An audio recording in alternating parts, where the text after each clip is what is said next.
Hello বন্ধুরা, শুভ দুপুর। তো দুপুরের খাবার নিয়ে আমি বসে পড়েছি। আজকে কিন্তু অনেক রকম রান্না করেছি। তো চলো তোমাদের আমি দেখাই। তো নিয়েছি ভাত আর আলু পোড়া।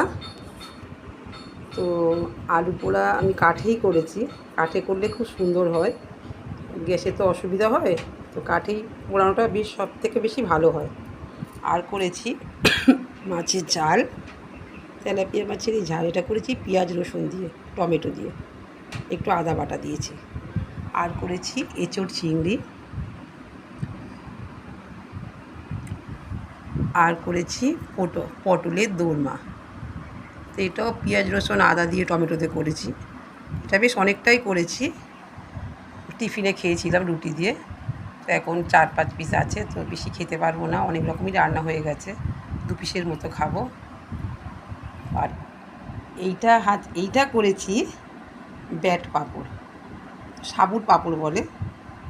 তো সাবুর পাঁপড় খেতে কে কে ভালোবাসো বন্ধুরা, আমাকে একটা কমেন্ট করে জানাও। এই ছিল আমার দুপুরের খাবার ভিডিও। আমার দুপুরের খাবার ভিডিও যদি কারোর ভালো লাগে তো আমাকে একটা সাবস্ক্রাইব করে, লাইক করে আমার পাশে থেকো। টাটা।